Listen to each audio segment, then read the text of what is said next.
Well, hello everyone. This is Ian Delaros, Chief of Party. So I want to let people know about what we're considering as our new framework. And again, this is a preliminary idea, but I have to say I've been thinking about this for a while. I've been doing several webinars.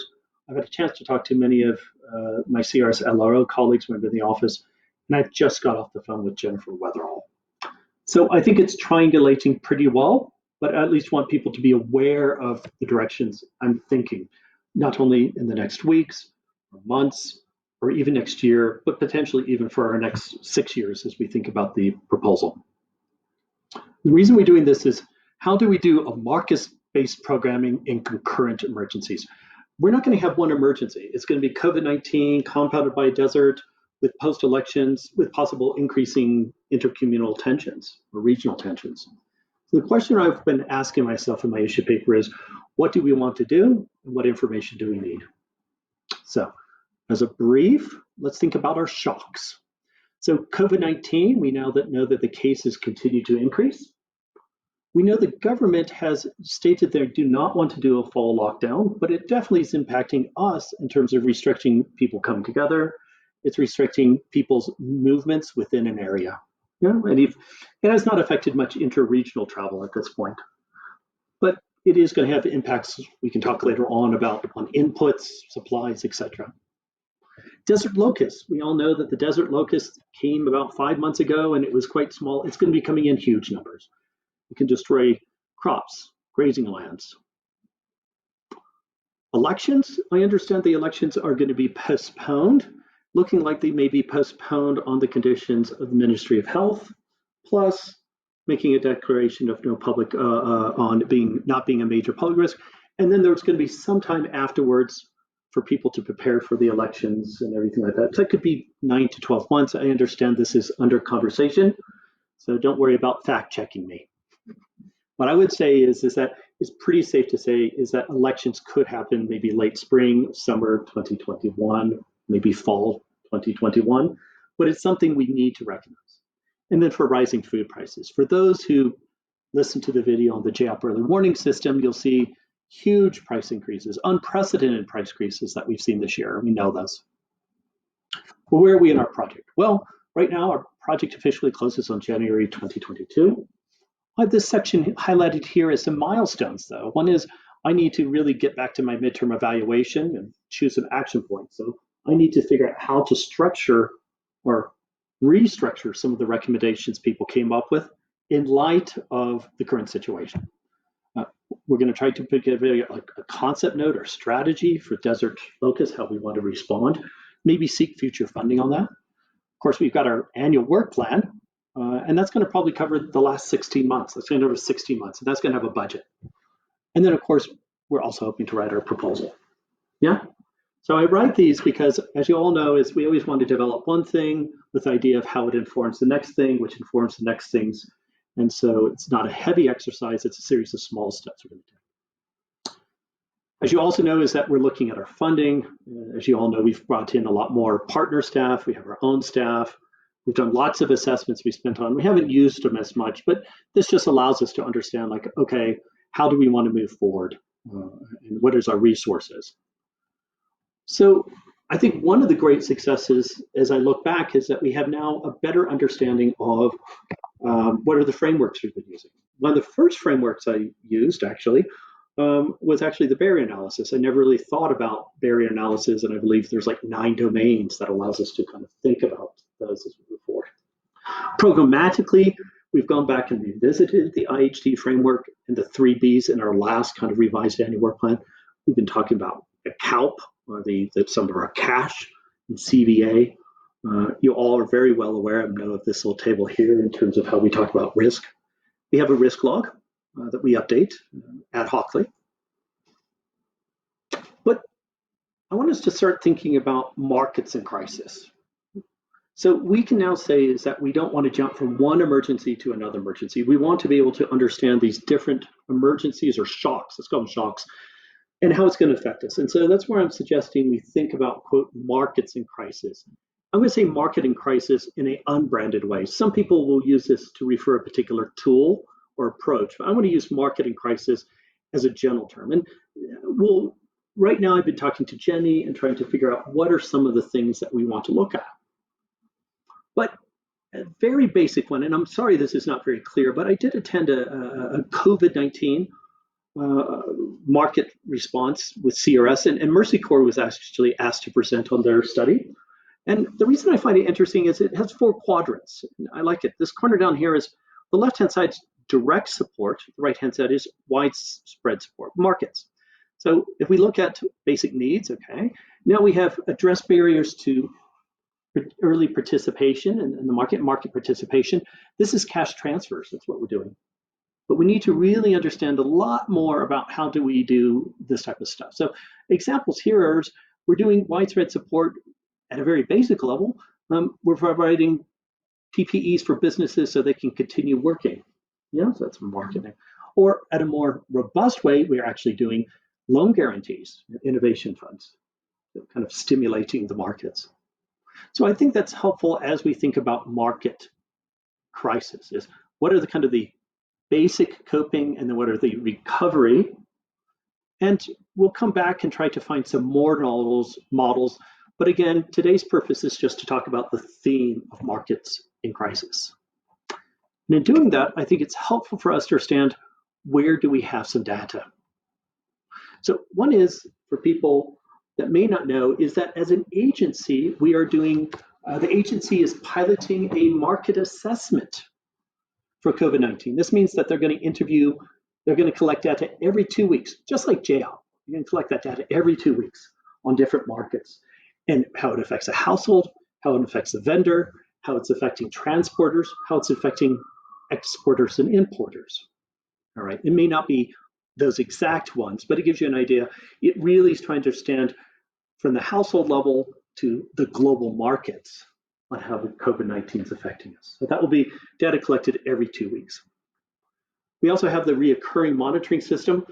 I did do a little presentation on that, so I encourage people to look on it. The reoccurring monitoring system is we gather data. USAID interviews 100 households of our households every 3 months. So Mashallah, Sarara, and ATJK to find out how they're doing. So that's a lot of information. And do we want to use the same tool to go elsewhere? We also have COVID-19. They're going to gather some data around that, but this is built around the absorptive, adaptive, and transformative. And the same information they're collecting every 3 weeks or every 3 months is the same data that they gathered in the baseline, and they will be gathering on the end line. So if you will, it will be baseline, 1 year of reoccurring monitoring system, RMS1, 4 rounds, another round, RMS2, and then the baseline. So they're going to have data on all these things. They'll have a very, very good understanding of our activities and how they impact.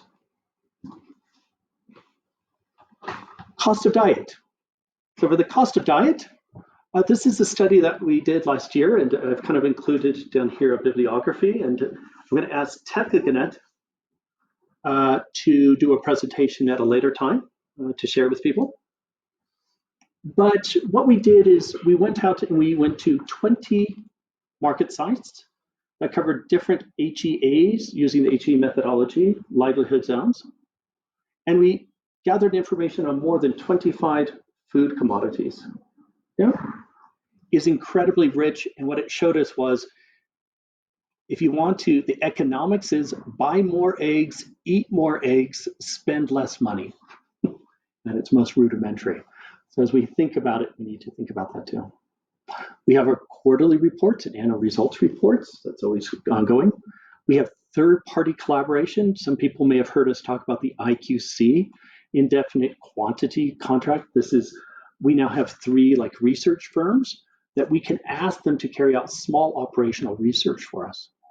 We also can collect some primary data because we also have a good relationship with GPS, which is the local data collection firm. And also to note that we also have lots of information on our value chain actors, where they're located, who they are, because we've done this assessment. So we have huge amounts of internal resources that we can use as we think about markets in crisis. But we also have the JAP early warning system. And again, I sent out a little blurb about what that is. So remember, this is every 2 weeks again for like the last 15 years, 10 years. CRS has been getting market data from 66 areas. There's a lot of information there, not only on markets, but also how's livestock doing? What is the disease that are out there? But every 2 weeks we get that data. So please watch this video. And we are now going to be working on data collection for locust. So we are FAOs asking us to report as a country program of agreed. So like in the CRS areas or the MCS areas, that's going to be divided up between DISA, JAP, and LRO. LRO will take a lead in HHK and BOSET. Then there's also the market. So this is something people may remember a woman by the name of Megan McGlinchey. She set that up. JAP is collecting all this data on their markets in the area. So that's what, 66 WREDAs. Good information. And then of course we have an external WFP market bulletin. So the reason I mention this is, one is I was trying to think about what is our theme? What do we want to do in this year and a half? We think about the midterm evaluation. We look at this. And I realized that one of the ways for us to do is maybe think of it as a theme of markets in crisis. Yeah? Because it's not that we have a market system and it's just not working for the poor. And the question is, we make the market system more poor friendly, or we make our clients more market ready. So this is kind of the push-pull concepts that we've talked about. But the markets themselves are so volatile that we need to really understand that to make sure we can give good advice and trainings and knowledge to our beneficiaries as we move forward. So now I say a market in crisis strategy. A strategy is going to be a very loose word.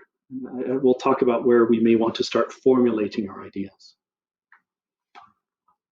So for next steps, the reason I flag it is I will try to learn more about these two very good tools, frameworks they are actually. First of all, MERS, Minimum Economic Recovery Standards. For people that are familiar with the SPHERE standards, the SPHERE standards are for humanitarian. This is a SPHERE standard. So it's kind of like recognize as you're doing humanitarian work, what to do and not to do in emergencies to support markets. But there is also something called the market-based programming framework. This is more now how to do programming. Yeah, so it's not just analysis and standards. And then there's a general theme that we're hearing a lot in USAID, which is market systems resilience. So these are two kind of ideas that I want us to learn more about, and I'm working with Jennifer Weatherall as we do it. And the reason we want to do these as we move forward is, again, as we think about our midterm evaluation recommendations, how do those help us? As we think about developing our desert locust concept notes or any type of concept notes for emergency, how do we make sure we're doing it? As we prepare our annual work plan, yeah? How do we want to use that framework, or how that framework can help us? And the other one is in helping us prepare the proposals. So what I'd like you to do is check in with me, see if you have any questions about this kinds of markets in crisis, see if there's any, if you think we may have got it wrong, it's really helpful. If you think we got it right, just put a like in the below table, I guess. I'm not used to having my own YouTube channel, so I don't even know how to say, subscribe to me. But either way, it gives you a general sense. And the other one is, as I send out information, I'm going to ask people to kind of read it, take videos. I'm going to try to keep our things to shorter videos. We don't really do many large webinars, so but I do think it's good that we use these little kind of videos to make sure we're on the same page. So again, thanks a lot, and really appreciate you guys listening in. And as I always said, is this may not completely go the direction we're looking at. It may change, but for me, I think it's a really good framework as we think of the way forward. Thank you.